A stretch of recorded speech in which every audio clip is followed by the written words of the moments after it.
සුබම සුබ දවසක් ඔයාලා හැමෝටම. මේ තියෙන්නේ කැරියර් 541 ප්‍රීපර් කන්ටේනර් එකක අයිස් හැදිලා තියෙන විදිහ. මේකෙත් මේක ඉන්ඩෝ එක ඇතුලේ යුනිට් එක ඇතුලේ සම්පූර්ණ සප්ලයි ඩක්ට් එකේම අයිස් හැදලා තිබුණා. අපි යද්දි මේ තියෙන අයිස්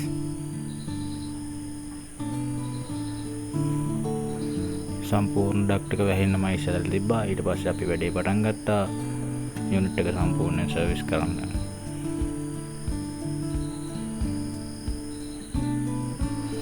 යුනිට් එක එළියට නිරාවරණය වෙලා තියෙන හින්දා ඒකෙත් පාසි ඇදලා තිබුණා. අපි පාසි ඉවත් කරලා යුනිට් එක සම්පූර්ණ සර්විස් කරලා යුනිට් එකේ කන්ඩෙන්සර් එක ඊට පස්සේ ඇතුලේ ඔපරේටර් එක සියල්ලම සර්විස් කරා.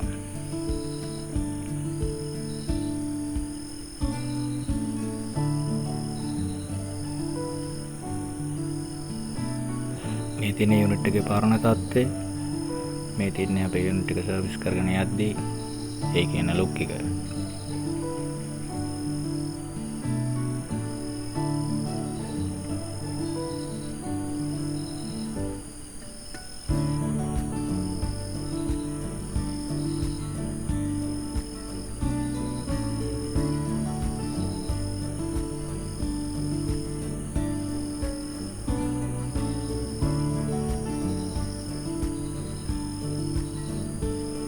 ඔයාලට පේනවා තේ කොච්චර ඩස්ට් එකක් තිබිලා තියෙනවද කියලා මුලින් සහ පස්සේ. මේ තියෙන පරණ යුනිට් එක, මේ තියෙන අලුත් එක. පස්සේ අපි අතුලේ අයිස් කඩන්න ගත්තා. මේ තියෙන්නේ අයිස් අපිට කඩන්න ගැන ලොකු වෑයමක් දරන්න උනා. මොකද අයිස් සම්පූර්ණම ගල් වෙන්නම අයිස් සම්පූර්ණ ඩක්ට් එකම වැහෙන්නම අයිස් හැදලා තිබුණා. දැන් මේ අපි උඩින් වතුර දාන ගමන් වතුර දානකොට සම්පූර්ණ ඩක්ට් එක දිගේ අයිස් ලිස්සලා එනවා. ඊට පස්සේ අපි ඒක හයි ප්‍රෙෂර් ගන්න එක යූස් කරලා මොකද උතනින් එළියට ගන්න බෑ. එක දිගට ලොකු කැටයක් විතර තමයි වැටෙන්නේ. ඉතින් අපි කරන්නේ හයි ප්‍රෙෂර් ගන්න එකම අයිස් කෑල්ල අයිස් කැට වලට වෙන් කර ගන්නවා.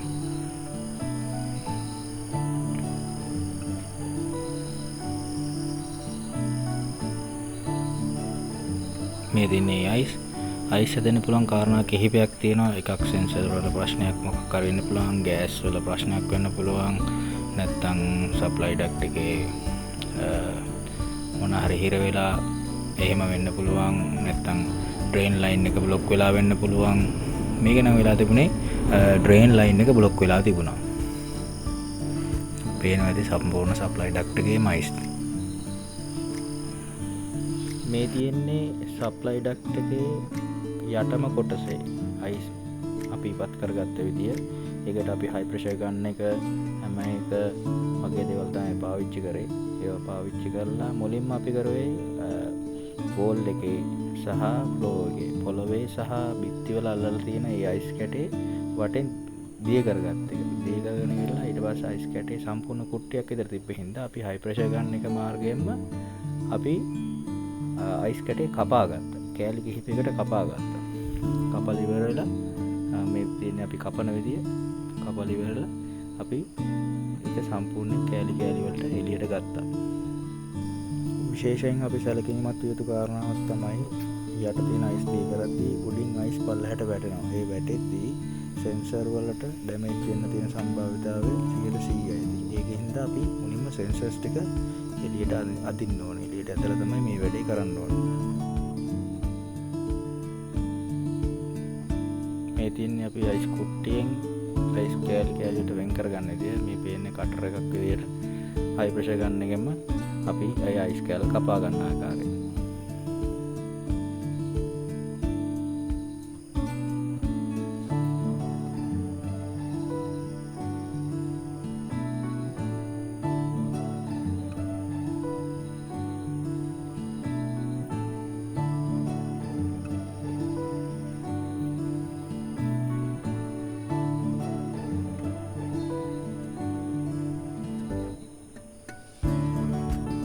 ඉතින් අපි ඉවත් කරගත්ත අයිස් කැට කෑලි වලට කපලා එළියට ගද්දි ඒ වගේම කියන්න ඕනේ මේ කන්ටේනර් එක තියලා තිබ්බ තැන view එකත් හරිම ලස්සනයි. ලස්සන කඳුයායක් වටේම තිබුණා.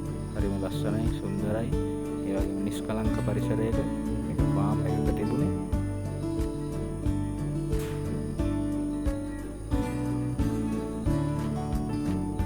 කොච්චර ලස්සනද කියලා ඔයගොල්ලන්ට පේනවා. ඒකත් අපි බෙදාගත්ත ඔයගොල්ලන් එක්ක.